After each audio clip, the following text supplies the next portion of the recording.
పెద్దపల్లి జిల్లా రామగుండంలో ఎమ్మెల్సీ కవిత పర్యటించారు. కార్పొరేషన్ కార్యాలయం సమీపంలోని అంబేద్కర్ విగ్రహానికి కవిత పూలమాలలు వేసి నివాళులర్పించారు. ఈ సందర్భంగా జాగృతి శ్రేణులను కలిశారు. కవిత పర్యటన ముందస్తు సమాచారం ఉన్నప్పటికీ బీఆర్ఎస్ పార్టీ శ్రేణులు గాని, తెలంగాణ బొగ్గుగని కార్మిక సంఘం నాయకులు గాని హాజరు కాలేదు.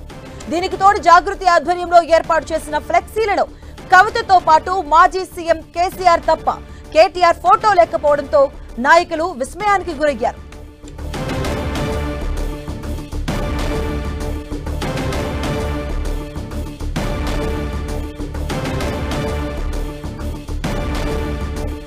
బ్రేకింగ్ న్యూస్ చూస్తున్నాం. పెద్దపల్లి జిల్లా రామగుండంలో ఎమ్మెల్సీ కవిత పర్యటించారు. ఇక కార్పొరేషన్ కార్యాలయం సమీపంలోని అంబేద్కర్ విగ్రహానికి పూలమాలలు వేసి నివాళులర్పించారు ఎమ్మెల్సీ కవిత. ఈ సందర్భంగా జాగృతి శ్రేణులను ఆవిడ కలిశారు. కవిత పర్యటన ముందస్తు సమాచారం ఉన్నప్పటికీ కూడాను అటువైపు బీఆర్ఎస్ పార్టీ శ్రేణులు కానీ, తెలంగాణ బొగ్గు గని కార్మిక సంఘం నాయకులు కానీ ఈ కార్యక్రమంలో హాజరు కాలేదు. దీనికి తోడు జాగృతి ఏర్పాటు చేసినటువంటి ఫ్లెక్సీలలో కూడా కవితతో పాటుగా మాజీ సీఎం కేసీఆర్ ఫోటో తప్ప కేటీఆర్ ఫోటో లేకపోవడంతో నాయకులు విస్మయానికి గురయ్యారు.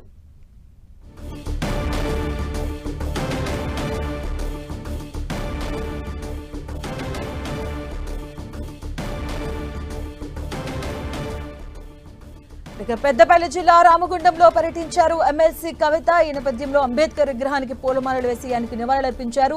ఈ అంశానికి సంబంధించి ముందస్తు సమాచారం ఉన్న కూడా అటువైపు బీఆర్ఎస్ శ్రేణులు కానీ, బొగ్గుగని కార్మిక సంబంధించిన నాయకులు కానీ ఎవరూ పాల్గొనలేదు. మరోవైపు జాగృతి ఆధ్వర్యంలో ఏర్పాటు చేసినటువంటి ఫ్లెక్సీల్లో కూడాను మాజీ సీఎం కేసీఆర్ ఫోటో తప్ప కేటీఆర్ ఫోటో లేకపోవడం ఇప్పుడు అందరినీ ఆశ్చర్యానికి గురిచేస్తుంది. కవిత ఫ్లెక్సీల్లో కేటీఆర్ బొమ్మ కనిపించట్లేదు. ఓన్లీ కేవలం మాజీ సీఎం కేసీఆర్ ఫోటో మాత్రమే ఉంది. పెద్దపల్లి జిల్లాలో పర్యటించారు ఎమ్మెల్సీ కవిత. దానికి సంబంధించిన బ్రేకింగ్ న్యూస్ చూస్తున్నాం. ఈ కార్యక్రమానికి సంబంధించి ముందస్తు సమాచారం ఉన్నా కూడా అటువైపు బీఆర్ఎస్ శ్రేణులు కానీ, బొగ్గుగని కార్మికులు కానీ ఎవరూ ఈ కార్యక్రమంలో హాజరు కాలేదు.